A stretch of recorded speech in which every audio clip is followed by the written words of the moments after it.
The following is a presentation of the iRacing Esports Network.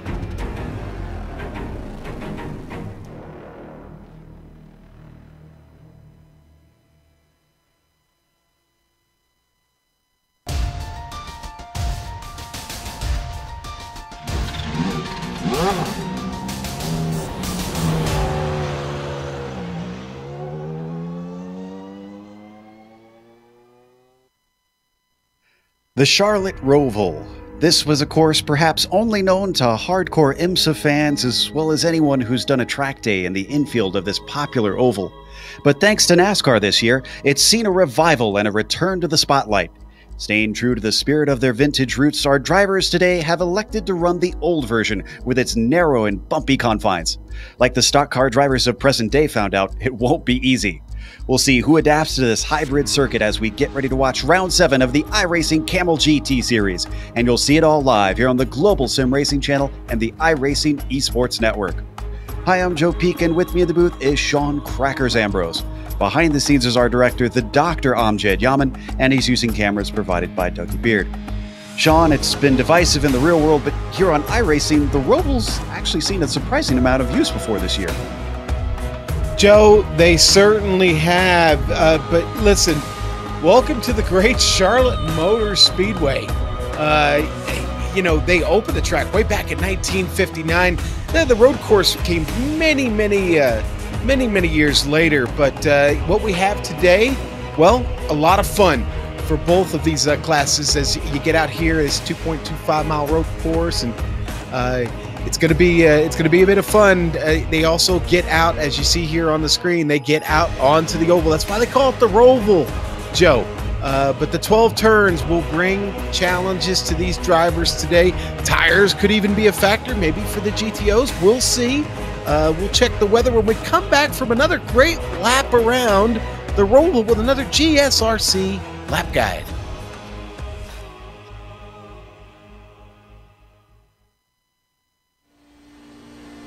All right, we're in the GSRC Audi, so let's do a lap around Charlotte.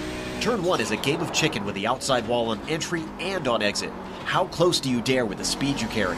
There's no time to think because you're feathering your way through turn 2 immediately. Hold to the left to offer the best line entering 3 and 4. And honestly, you're pretty much turning these two corners into one long arc. 4 is the sharper and slower one of the two, and the track feels like it narrows on exit. Then comes 5 and 6, which behave similarly, except in this case it's not paved on the inside, and those big gray curbs can be very dangerous if you clatter them too hard. Don't be greedy at the apex. The crest before turn 7 makes it very tough to get the car across to the proper line, and you'll find it easy to understeer wide at the apex. Then comes the critical turn 8, which takes us back onto the oval. You can't get through there flat out, but it's best to lift early rather than late to help give you more speed. That's because you're flat out through most of the rest of the lap. The drafting will probably come into play somewhat through here. But amazingly, you do need to lift heading into NASCAR 3. Once again, try to feather the throttle early and then mash it down once you feel the car tucking in safely to that white line. From there, straighten out the kink in the quad oval, line up your braking for turn 1, and you've now finished a lap around Charlotte.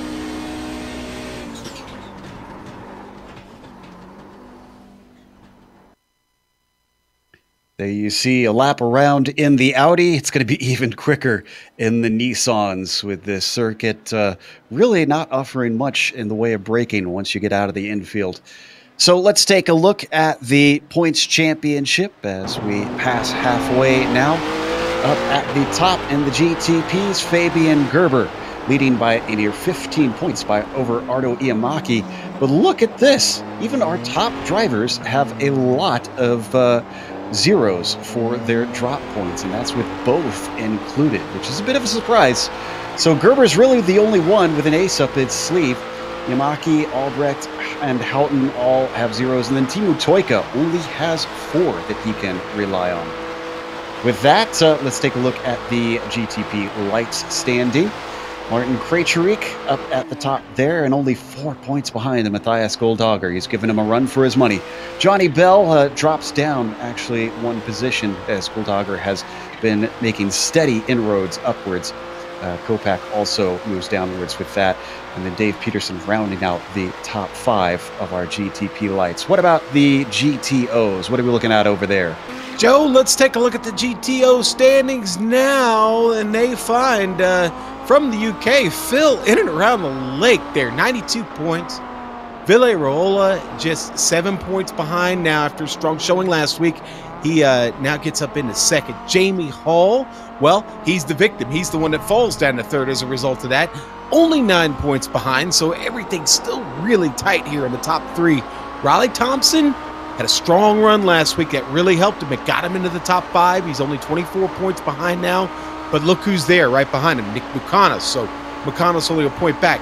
Joe, this battle at the in the top of the GTO standings, very, very tight, with still a lot of racing left to go. Now let's go ahead and look at the GTU standings and see where everybody sits. Milan Arnasi, the Hungarian there, 64 points over Andrea Albertinelli right now, 12 points behind there. And Iskrin Pandev in third, 28 points back. Thomas Delmuth is a lot closer now. Look at that. He's only a point back now from Pandev. And Brian Shanahan sitting back, 35.5 points. And Joe, I think we talked about that. Now I don't remember. How did they calculate the half point? What was that again? That's how they dealt with the split that they had unexpectedly. So we'll take a look at how this race itself will go. With this being round 7, as we mentioned, the drivers are well into the season. This is only a 40-minute race. I'm sure the drivers will be a little bit glad about how that is not going to be any longer than they need to be on this circuit. It's pretty chaotic out there typically. There is no stop for fuel, however, so any expected pit stops are not happening. They do have an open setup on the car, which means they can tweak the settings to their liking, and that includes anything that the real cars could do in real life. You can tweak on them to make sure that it's drives how you like. There's a scoring at the bottom. They have no spare cars in this series, and there could be a very likely chance that you'll get some damage today with how things are. And today we also have another helper to try and keep eyes on what's happening both out on track and in the pit lane. Our pit reporter for today is Stefan Schlacker. Steph, I know you seem a little bit relieved that you can't partake today. We've been talking about it, just the traffic and the difficulty in overtaking, especially in the infield, on everyone's mind today. Yeah, as you said, also, first of all, welcome from me on here. But as you said, especially in the infield, it will be tough to manage your traffic.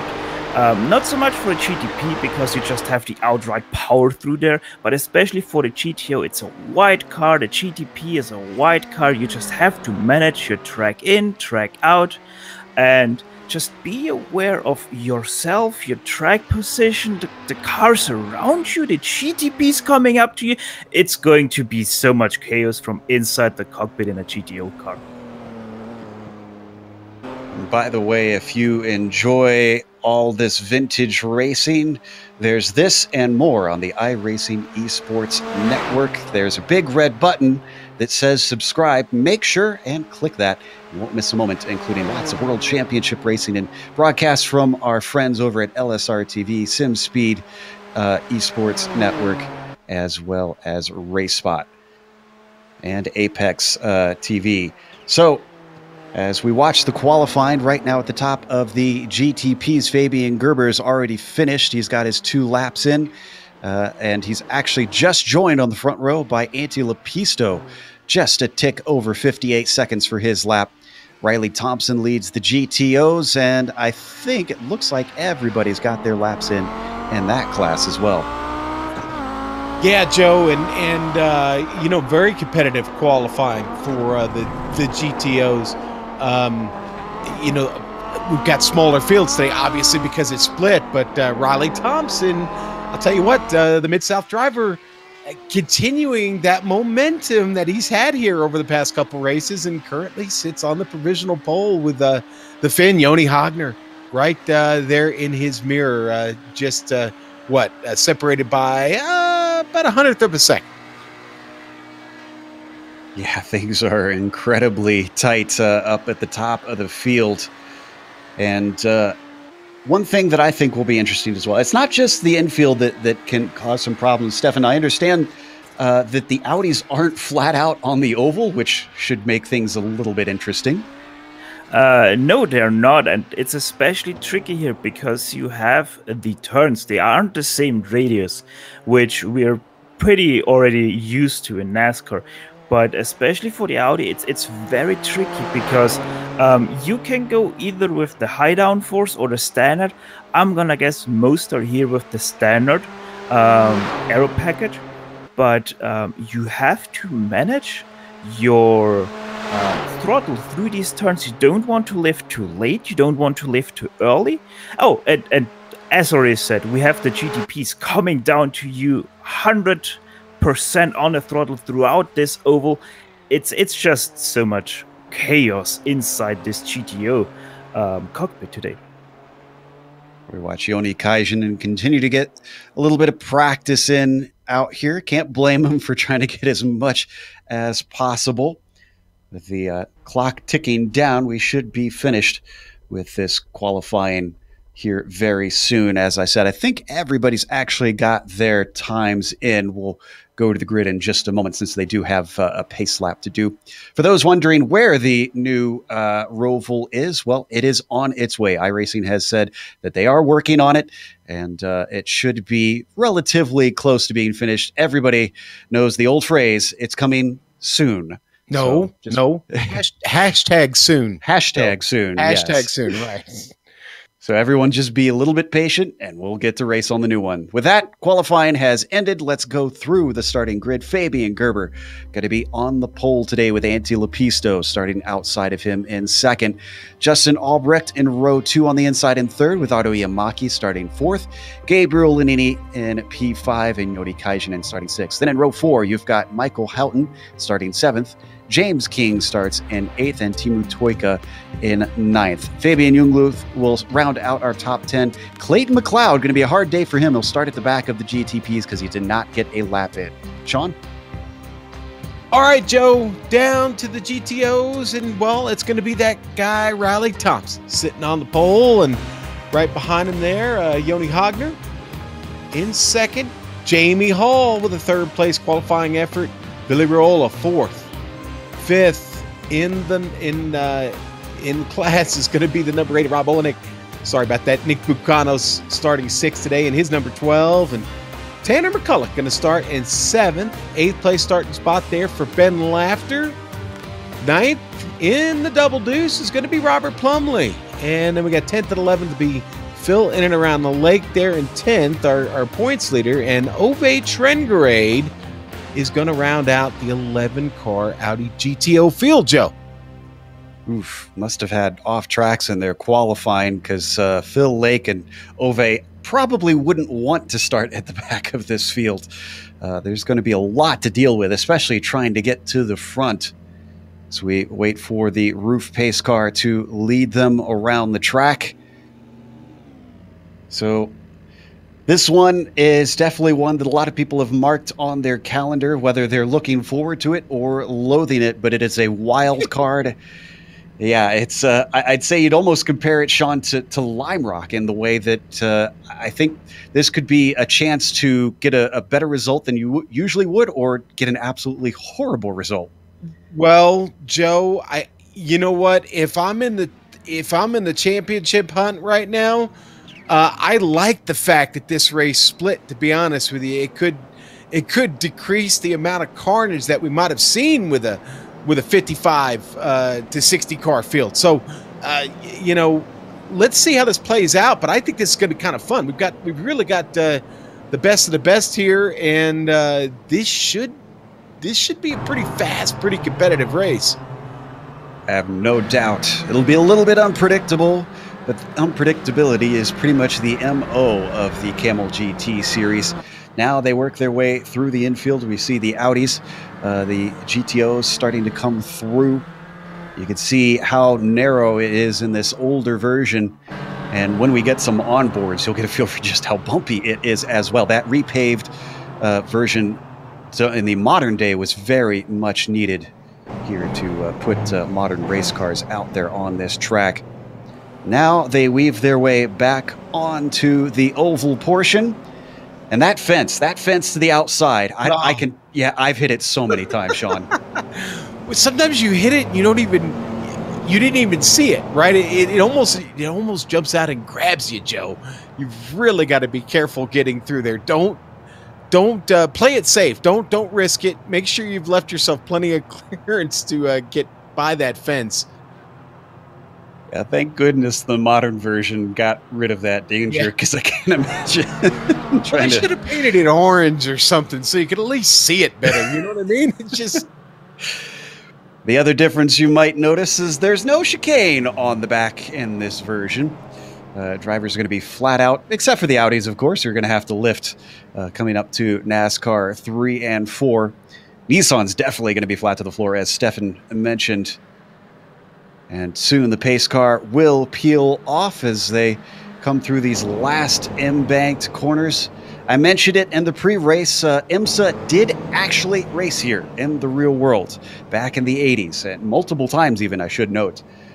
So that's the reason why this series is racing here. It's not just because it's a free track, not just because they're crazy. They are crazy, but they have their reasons. So let's see who's got reason to win as the roof pace car peels off. Fabian Gerber accelerates away here in round 7 of the Kamel GT series. Already a threat for second is Antti Lepisto as Justin Albrecht up the inside, but he breaks a little bit too early. Artemi Amaki sticks his nose in, and they all get through the first corner clean. Let's go back to the GTOs. Wagner shoots the gap and gets to turn 1 first, Joe, in front of Riley Thompson. Thompson already having to yield and give up that position.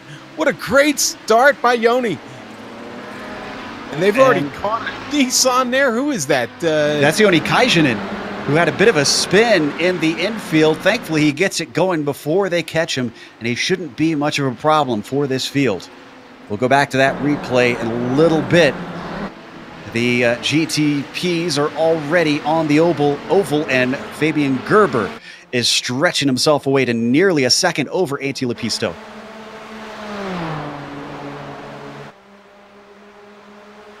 In fact, most of the GTPs are spreading out. They've all got their own little bit of track. Cannot be said for the GTOs. No, Riley Thompson, boy, I'll tell you what, he got caught up in Yoni's draft there down the backstretch and really made some big gains. But here they come across the start-finish line, down in a 1. And it's early breaking into that corner. These cars don't have as much grip as modern race cars. With that little kink, it can be tricky. So back into the infield they go, all staying tied together. Steph, do you think that we'll see quite a bit of train racing like this with the Audis? Do they punch a big hole in the air? With the Audis, I'm pretty sure that we will see for a long time this train racing, and then at the end, when the really good make the difference from the good drivers, it's where we will see the big train break up. It's already breaking up a little bit up at the front. Hagner gets himself a gap. Let's see if that can be reeled in. Yeah, Sean. Right, Riley struggled a little bit down in the infield. He laid apex on one of the turns, got him slowed down, and in fact, it got Jamie Hall checked up. And has allowed Yoni to pull out just a little bit now. But it all changes when you come down to 1. And we have our first driver to lose it in turn 1, and the GTP's James King had to take avoiding action to keep from running into that bright yellow wall coming out of Heartburn turn. Oh, that's right. We have a name for it now. Yes, we have a corner name. Hooray! Yeah, he knew it was happening. He just bailed out early. Thankfully, they don't have the wall in this version, so he just was able to take to the runoff. We're going to watch one more time on board. This sent him to the back of the field, except for Michael Houghton, who unfortunately had to take a tow and get his car repaired. He's back out a lap down. Ooh, battle for the lead starting to heat up in the GTPs. Fabian Gerber has both Lepisto and Albrecht all over the back of him. And something seems to have happened to Toyka. Yeah, Joe missed his braking zone going into 1. Just totally blew it. Oh, another totally four-wheel lockup. Another victim from heartburn turn. We're going to watch here. This is from on board the Finnish driver. Is this going to look similar to James King? Is he just going to outbrake himself and maybe try to make it? Oh no, it broke loose on him. He does get it back in again. Doesn't look like he actually hit it. But have a little bit of an update. It sounds like Steph was watching a little bit closer with what happened with Michael Houghton. Yes, Michael Houghton, he got caught up in a little bit of turn 1 mess on lap 1, had to take repairs, and he is out again. Also understand he did not take a tow. He was able to drive it back around and get it in there. There you can see him back out on track, but he's got a lot of work to do. Meanwhile, we jump back up to our lead pack in the GTPs. Fabian Gerber leading the way over Lepisto, Albrecht, and now Iamaki has joined the fray. As they come back onto the oval portion, Gerber trying to stretch himself away. You can see they really hit that embankment pretty hard. Sean, do you think that could have a risk of damaging the aero on these cars? Oh, absolutely, Joe. Yeah, they can be fragile beasts at times. You take too much of a curve shot, you're definitely either going to do some under tray damage or possibly some suspension damage. Ooh, a little bit look to the inside from Antti Lepisto. Tries to outbrake Gerber down into turn 1. But Gerber's going to carry the momentum. A little bit of squirming under the power from Antti Lepisto. And Justin Albrecht sees if he could take advantage. No dice this time. Not missing anything with the GTO class. So Hagner continuing to stretch a gap out. Riley Thompson, Hall, and Ruola starting to lose track of that leader. All right, and Rob Olenek right now, I don't know. I don't know if he's holding anybody up, but boy, we've got quite a battle behind him. Is Mukanos and McCullough going at it? You know, Phil Lake, I'm sorry, Joe, Phil Lake was charging up through the field, but he's kind of caught behind these guys now. Yeah, I figured it was going to be tough for him to try to get by all these drivers. Nick Mukanos trying to keep him back, but Phil Lake is not going to be denied as they come through 3 and 4. Wow, Mukanos pretty brave trying to come back from around the outside, and he's still not giving up. They bang doors. And he's finding grip the long way around. Phil wrapped that curb, hit it hard, got the car up off the track. Back up onto the oval. Did you see how Phil cut that off there? Put a couple tires in the grass to get back up on the track. He was looking to get that power down as soon as he could, and I think it worked because he's got the slipstream while the two in front of him of Olenek and McCullough stretch away. This battle continues for 6th place, or 7th place in the GTOs. Looks like he's not going to have an attempt this time into turn 1. I see that James King is in the pits. Let's head down to Stefan.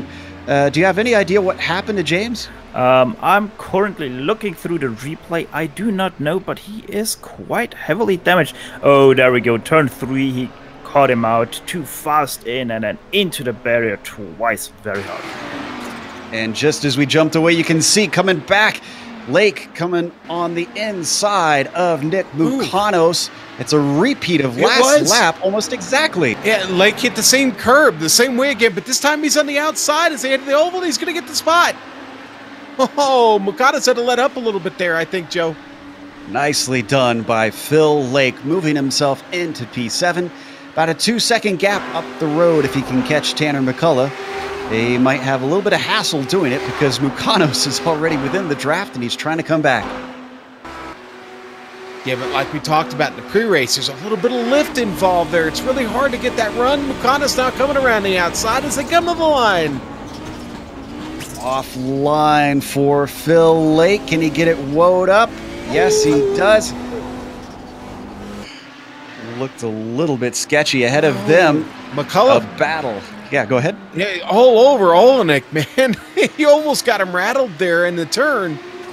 Olenek able to stretch away for just a moment. Yeah, looking a little bit more like a trapper keeper today in that car. Yeah. The number 8. That's where I've seen that before. Number 8 leads the blue machine of Tanner McCullough back onto the oval. They're going to be just about 4 car lengths apart. It narrows down as the draft comes into play for Tanner. Does he have enough speed? And I think, wow.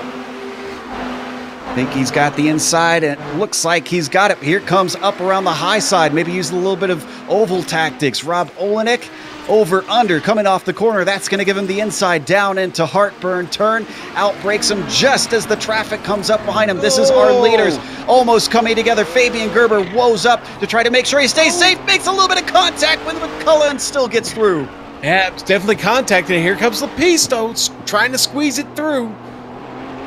This is exactly where they did not want to catch this group. Going to manage to get through turn 5, now up to 6. Oh, and Albrecht spinning off course. Another one joins him, I think, Gabriel Lanini for a little bit, as well as Nick Mukanos. Watching the replay. Not sure if anybody's really to blame here. There's a lot happening. Yeah, Joe, definitely a lot happening. And honestly, I think it started with Albrecht hitting the curb. I think that's really what started it all going bad there. Yeah, I'd say that those curbs are bad news. Any curbs really usually are bad news for those GTP cars.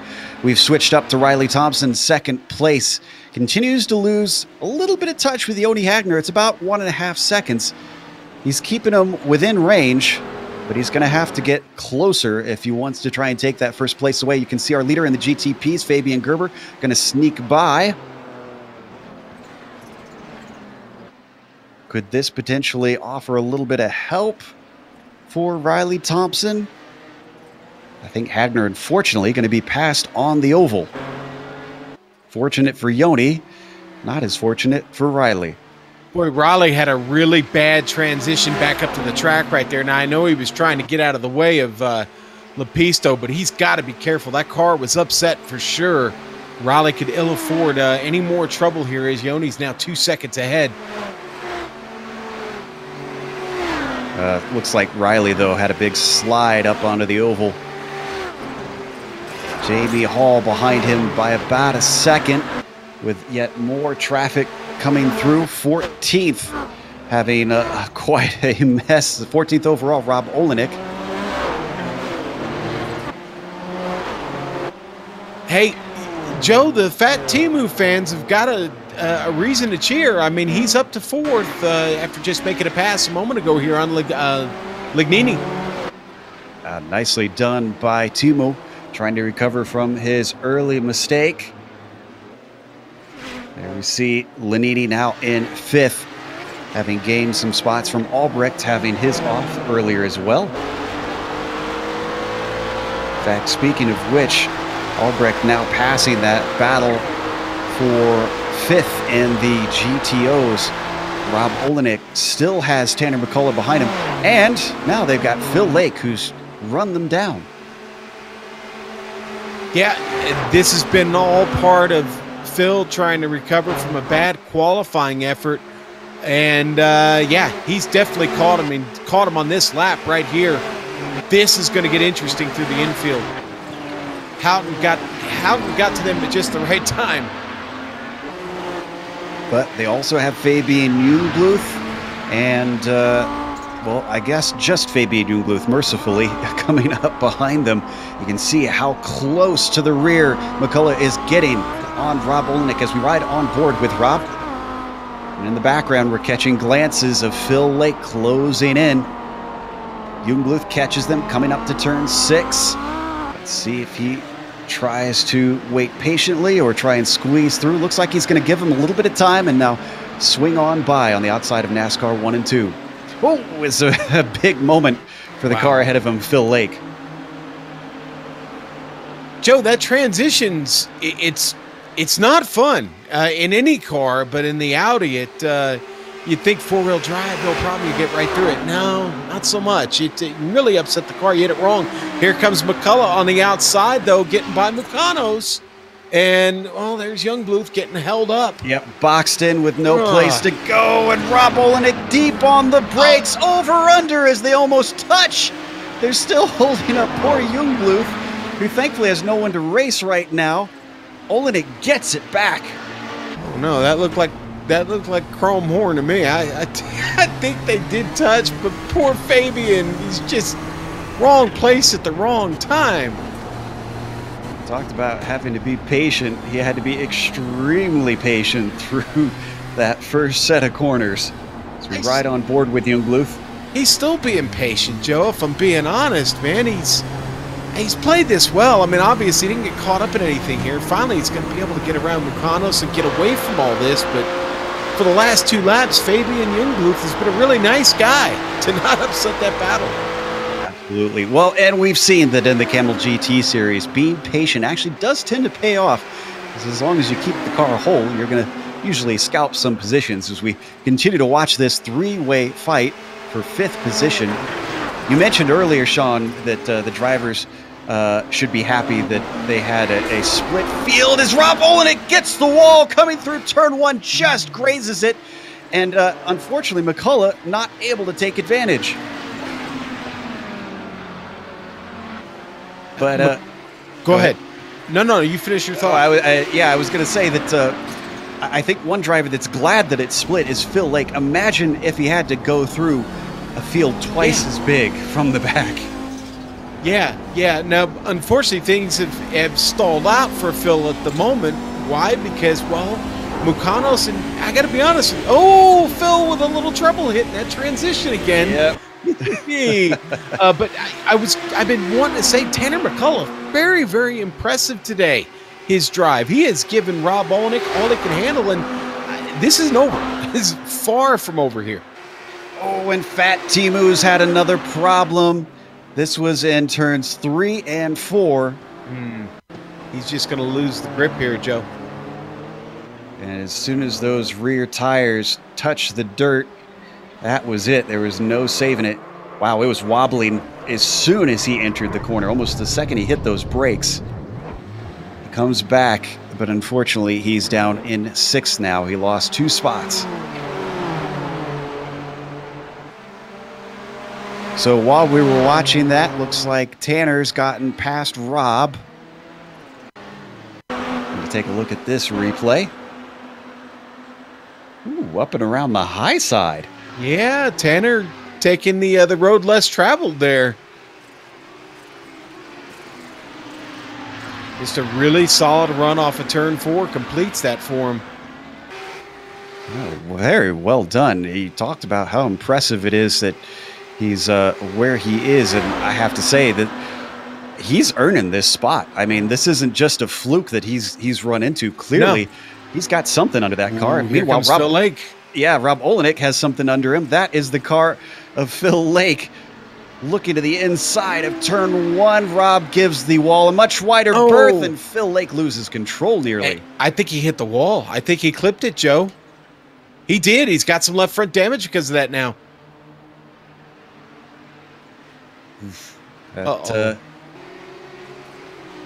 Yeah, we can see a little bit of damage on Phil Lake on both sides. Well, when you start at the back, you know, you may pick up a ding or two along the way coming back up through the field. But that damage may be critical to his top-end speed and whether or not he can get back to the draft. We've got Clayton McLeod, who also started at the back. He's only up to 9th, unfortunately. Clayton's got about 10 seconds up to the next driver, so he still has a chance to try and make this a race. Phil Lake down to the inside yet again with Rob Olenek. See if he can get it done this time. He's a little bit later on the brakes than Rob is. Rob's trying to carry the speed, and he's chopped off. Door closed. Yeah, and Phil was flat smoking those tires straight into one. Whew, that was a great pass. Bold. Is that the road course equivalent of a slide job? Yeah. Oh, But speaking of a Zan and slide Oleg job. off. McLeod. Sliding. Oh, now McLeod spinning. And he gets into him, T-bones him directly. Rob Olenek, blinded by the car of James King, had no place to go. Wow. A confluence of all the worst in the world for poor Rob Olenek. Yeah, big Off bowl track. of bad. He just couldn't have known that was about to happen. No, there's just unfortunate, really. Rob had such a strong car, and now he's going to have to try and wheel around the rest of this race with that damage. So we see him lose a little bit of control. Thinks he's got it gathered back together. Oh, he could have maybe seen the car coming, but just... he appeared out of nowhere from around James King. All right, so our leader up in the GTPs is still Fabian Gerber. He's only leading by about 3 seconds, though. That could disappear quickly in this series. And it's a similar gap from Yoni Hagner to Riley Thompson in the GTOs, just over 3 seconds.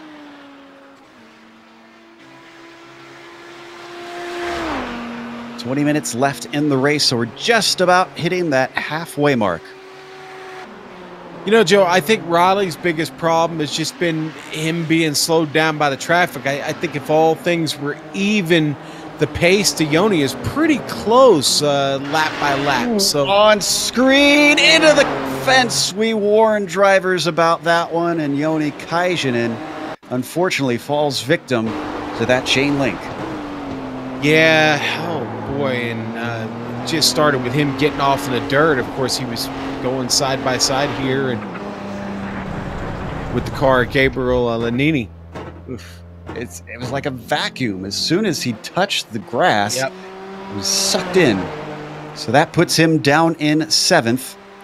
We don't need to go back to it. I can report that Clayton McLeod also got into the wall a lap or two ago.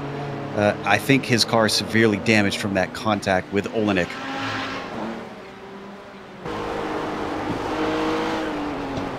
Right on board now with Teemu Toika. An up and down day for Fat Teemu. Justin Albrecht just behind him. That is for position. The car behind them, though, that's Michael Houghton. That is not for position. They're coming up on traffic. It's a form of Mukanos and Laughter. And Laughter is sliding a little bit there up the turn. We've seen that so many times from these drivers. Fat Teemu going to have to weave in and out of these GTO cars. So is Albrecht. Oh, and Albrecht picked a little bit of the wrong side. Gets held up. Oh, No. trying to go around the outside. That is so scary coming off turn 4. Dear goodness. They all come out the other side. Ben Laughter still ahead of Mukanos and the GTOs. And Ladini still leading Toika and Albrecht.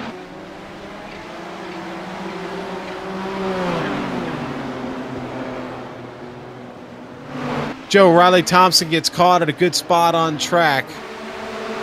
Finally on the backstretch, and 3 are able to pass him clean there. Yep, including James King, who's on the same lap. One thing we haven't pointed out, Sean, the difficulties when these faster class cars get on the same lap as you. Not getting the blue flag being waved. Yeah, right, exactly. That blue flag, a big help when you're not focusing on your relative, obviously. Little time to do that here at the Charlotte Roval. Got a bit of a battle between Albrecht and Toika. This is for 5th. Oh, as the car, Ove Traegerade almost got into the wall. Excuse me, Albrecht and Toika. Oh, and another spin in the same corner for Teemu Toika. Just like that, it goes away from him. Wow. My goodness, when we come to the onboard of Toika on the replay, he was already crossed up into turn 1. God, that happened so fast. He is severely damaged this time. Yeah. I have a feeling Toika's going to have to take it into the pits. and call it a day. He really bent it there, Joe. But that car, there's not really a straight corner left on the right side of it, at least. And that's the side you want. Yeah, right. Yeah, sure. Yeah, unfortunately, I don't think he's going to be able to limp this thing around for another 16 minutes. Meanwhile, Laughter and Mukanos. Yeah, Joe, these two have been going at it for quite a while. It's been back and forth, back and forth. I don't know that this ninth spot has been settled, not even close to being settled. Now they've got, who's that behind him? Is that McLeod? Yeah, it is. Clayton coming through. And this is the last of the running Audis. This is basically a battle to not come in dead last place here for this class. A lot of curb to the inside for Mukanos. Sure was. Got them peanuts jumping. So as they come back onto the oval, Mukanos trying to see if he could pry this away from Laughter, but doesn't get a good exit. And poor Clayton McLeod, he's not fighting anybody, so he's just going to have to sit and wait. Oh, look at that run. Wow. Draft seems to be pretty helpful today. Oh, but yet again, that inside pinching down. Mukanos trying to see if he can outbrake him into turn one, but heartburn turn for this moment. Going to go for Laughter, or is it? Giving him another go. Nick Mukanos finds the exit off the corner. Now down into three. It switches back in favor of Ben Laughter. Can he finally put it to rest? He can. Wow, Mukanos with a power move.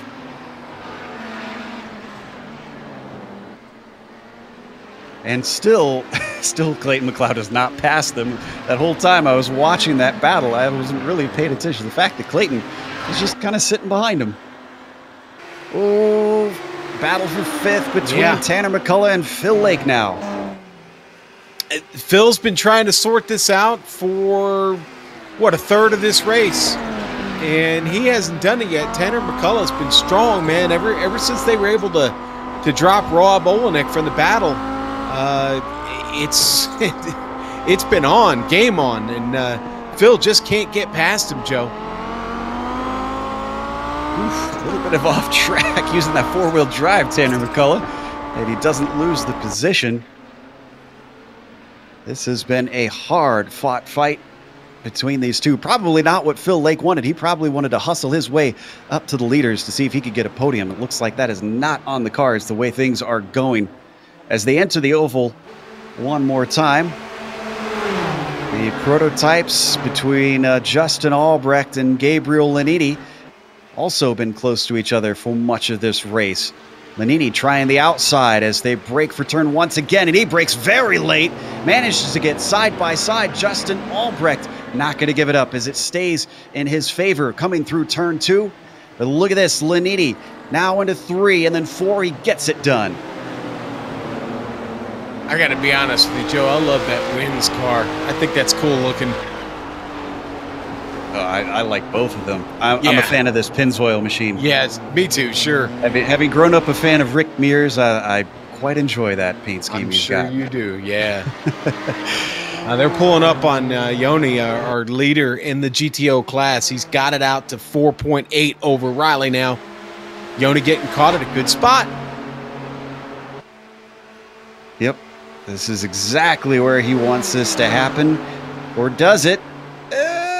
Gets a little bit held up in the corner. Doesn't want to be that high up there, but that's why he's got a gap to the drivers behind. Albrecht not giving up on this, trying to come back yet again, but a defensive move by Lanini into the first corner. Going to keep him safe for now. That is Michael Houghton still a lap down behind them.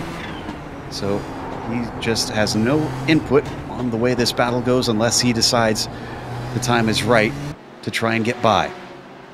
Hey, Joe, I got to bring this up. Jamie Hall has caught Billy Raiola.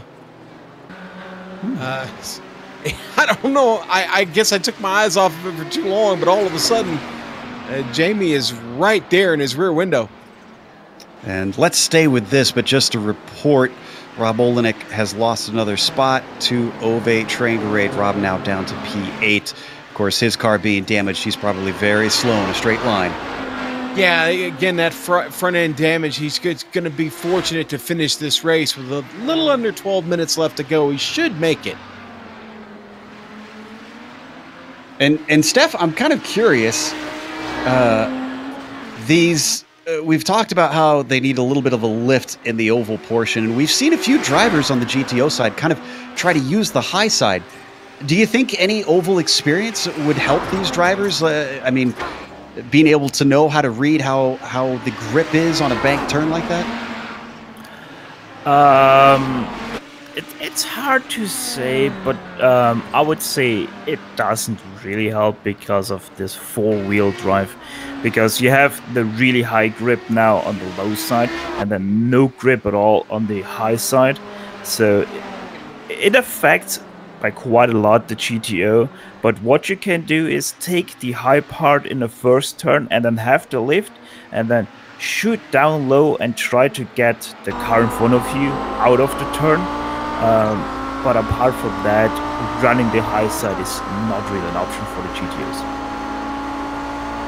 Right now, an option for Jamie Hall is to get in the slipstream. Let's see if he ducks the inside. Yes, he does. Willy Rolla does not defend. Is he going to try exactly what Stefan just described? Starts out high, cuts down low, gets back within that slipstream, and he starts to gain, but is it enough to be able to outbrake him into turn one? Yes, it is. He is looking to the inside, down to this first corner. Can the Finn get it done over the Brit? No, he cannot. Wow, and Jamie just with a great late apex there, Joe, and taking the really wide way around, but kept the momentum up and able to squeeze it through. Hang on to the podium spot, but boy, the podium spot is going to be in question until we get the checkered flag. I was going to say, unless a big mistake happens from Willy, I doubt that he is going to drop back from Jamie Hall at this point. Hall might have run him down, but we've seen the draft plays a major role as once again they bound onto the banking of NASCAR 1 and 2, just pounding the bottom of the car. Only 9 minutes left, and already the very next lap, here comes Willy Rolla. Pulls the move on him, but what has Phil Lake learned? Oh, wow, he's a lot closer. Yeah. He is so much closer off of 4. Okay, so, right, we're trying to figure out an end game here. With now 9 minutes left, it's time to start figuring out what you can do and what you can't do. Excuse me, Jamie Hall, not Phil Lake. Yeah. Similarly painted cars.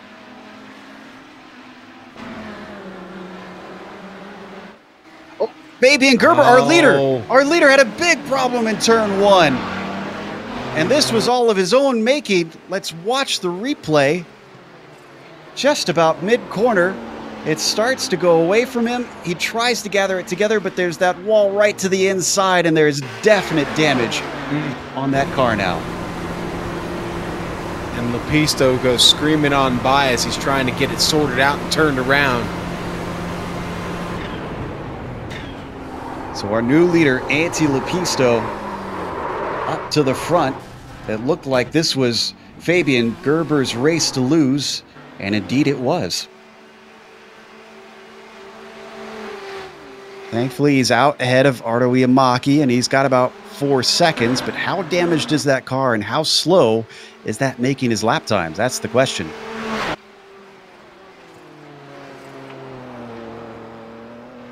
As we caught up with that action, right now it's Rolla ahead of Hall. Oh, and take that back. It's Hall ahead of Rolla. Yeah, well, Willy made a mistake there, Joe. Put a couple tires off in the dirt or the grass or the fescue, whatever you refer to that stuff as. They have late in the infield here at Charlotte. If it's grass, it's very dead grass. They need iRacing needs to hire some groundskeepers, I think. Yeah, they need to get the lawn boy out and get a little work done. Round 1 and 2, they've also got some traffic coming up. Our leader in the GTP is Antti Lepisto, and he's going to meet the cars too wide, which is not good for him. He will be able to go up to the high side. It gets a little sketchy coming off the corner. Both of them able to hold low. Villirola covers off the inside. Jamie Hall, see if he pulls the over-under maybe. No, he's going to pull the over-over. Carries the momentum, at least for now. Still speeding through. Jamie Hall on the charge, gets the inside for 3. Oh, and I'm sure Jamie's got to have like just a big grin on his face right now. I'm sure we know him pretty well. He's having a blast right at the moment. Ooh, oh, now he gets tipped as Villirola gets into the side of him, but Jamie recovers. Oh, and Rola's going to struggle there. Here we go with the replay. Rolla trying to pass in a place you don't often pass. Look at that, sticking his nose in, down to 5, coming up to 6, just a little too close, taps him, pulls back, and wow, what a save was that. Yeah, he does pull back, but after he pulls back, he runs the car off wide into the grass. That's brought Tanner McCullough to his bumper. And that's the break that Hall needed, I think, because remember, he ran him down, so he knew he was faster. He just wanted to break that slipstream over anything else. Now, Hall's just got to avoid all the traffic coming through here over the next 5 minutes. And try to hold off Tanner McCullough, because you know Tanner's not going to sit still. He sees another position. I think he's going to try and take it. 5 minutes left to go on the clock. The time is ticking down. This has been an exciting race, but tamer than we expected, which is probably a good thing. This race has had plenty of excitement. I don't think we needed anything more, just like that moment right there as James King goes to the inside of Tanner McCullough exactly when McCullough didn't want it.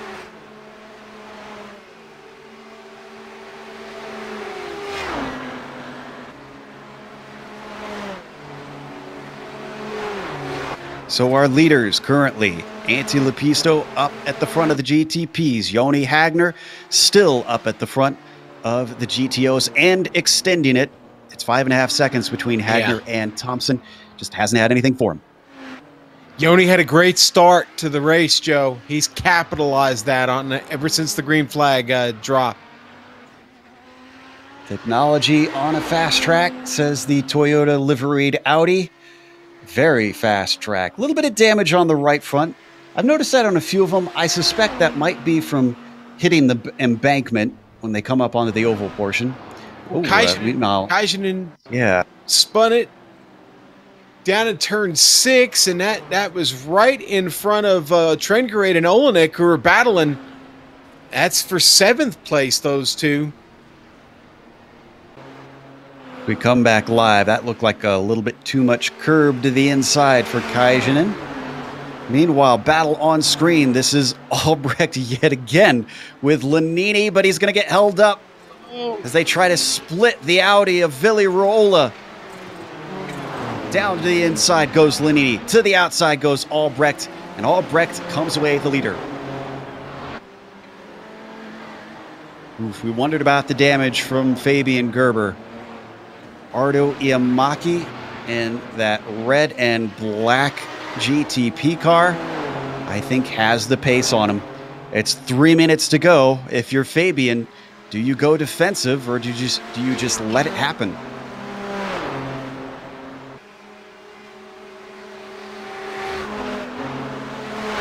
A little bit of lap traffic and Joni Hagner up ahead of Gerber.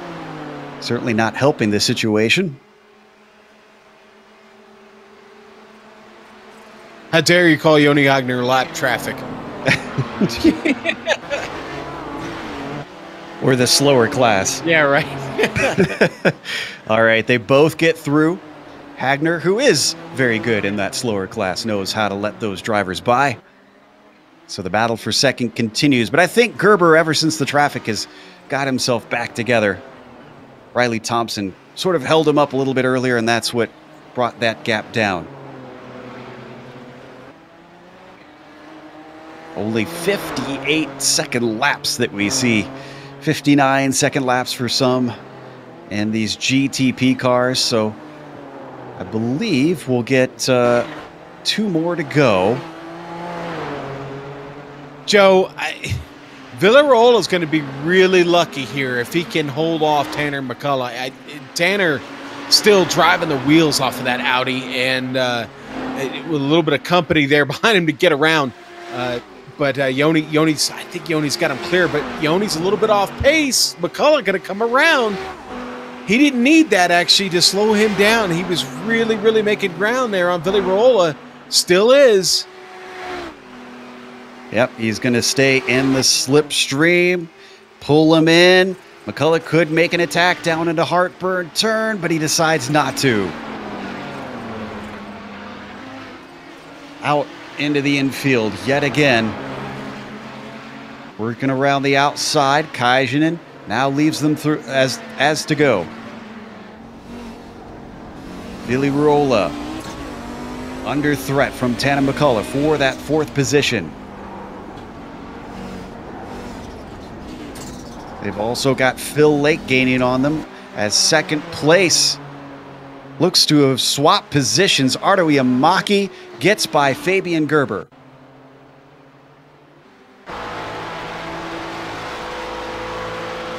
Watching the replay. Ooh, yeah, that straight line speed. Poor Gerber is limping.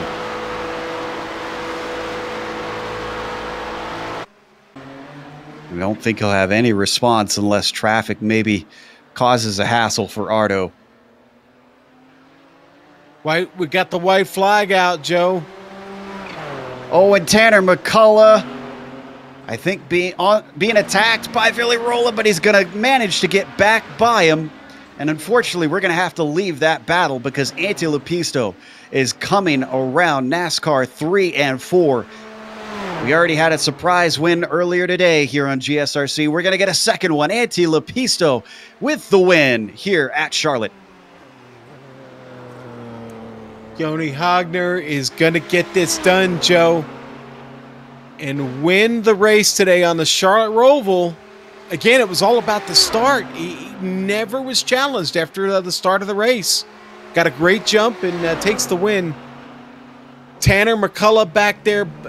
Joe was able to pull away from Villarola in the infield, and he's going to come across. In 4th place, it looks like. Yeah, it looks like he's going to get himself a 4th place finish if he can just make it through NASCAR 4 here. And I think he's got that easily indeed. Boy, what a run by the number 7. Hopefully he comes and talks to us a little bit after the race because I'd love to hear from his perspective. And I think we have a pass on replay. This is McCullough's side-by-side action. Got a great Villarola.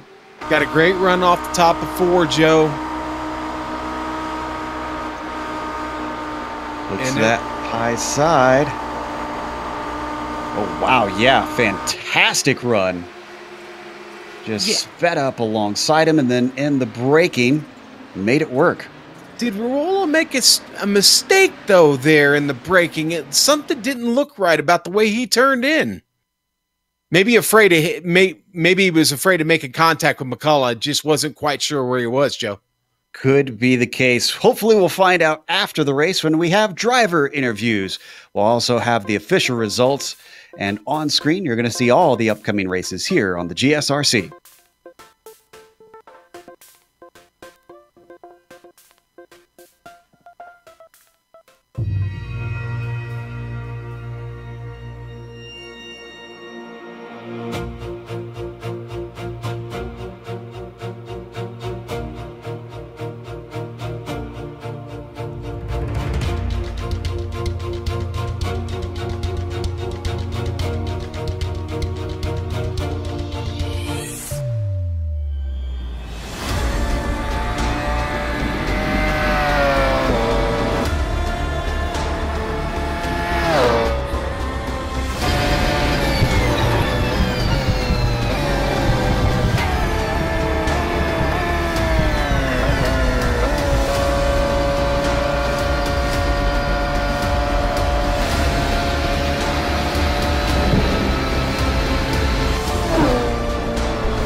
Welcome back to Charlotte Motor Speedway. No, you didn't miss an oval race. We missed the road course with the Kamel GT series, and it was a pretty good race, I have to say. I enjoyed that one. It may have had a split today, and maybe that meant that we had the best of the best up there, but regardless, it was a challenge. Anti Lepisto was second for most of this race, and a mistake from the leader handed it to him on a silver platter. He takes the win, nearly 10 seconds ahead of Ardo Iamaki, who manages to get a second over the driver that did lead much of the race, Fabian Gerber. He's got to be kicking himself a little bit. He recovered to third place. His damage, of course, hurting his lap times. Justin Albrecht manages fourth. He was in a race it was in a battle nearly all race long with Gabriel Laniti in fifth. Fabian Jungbluth finished behind them in sixth place. And then Michael Houghton, who would have thought that he'd managed to get a seventh considering his early troubles. Joni Kajanen, multiple off tracks, sends him down to eighth. James King, similar problems, ninth. And Clayton McLeod, 10th. Sean? Joe, Joni Hagner gets the big win today, and he does it off the start of the race. Riley Thompson holds on for second. A good, smooth race for Riley, but a little too much traffic between him and Joni for most of the race and not able to get there. Jamie Hall gets himself a podium finish there, beating out Tanner McCullough, who had a strong run today to finish fourth. Billy Raola will finish fifth today. Phil in and around the lake. You know, he started there in the back and, well, he recovered the best he could, and that's going to net him a sixth place finish. Ove Trengarade, seventh today for him. Rob Olenek, that'll be an eighth place finish for Rob. Nick Bucanos in 12th. Ben Laughter, I'm sorry, Nick Bucanos in 9th. Ben Laughter in 10th today. And, well, Timu Toika, trouble for him, obviously. We documented that. Sorry to all the Fat Timu fans today. He'll finish 11th in class, 21st overall. And Robert Plumley, boy, it didn't last long for him today, Joe. He'll finish 11th and was a DNF, unfortunately, for Robert today. But there is your field and the results, and we've got a couple drivers to talk to, Joe. Before we go to that, a quick announcement. Since it did split today, we wanted to announce in the second split that in the GTO class, Andrea Albertinelli took the win there, and Martin Krejcik. How about this one? He won in the GTP. I'm sure he's happy about that. Now we're going to talk to people. First up is going to be Riley Thompson, our second place drivers in GTO.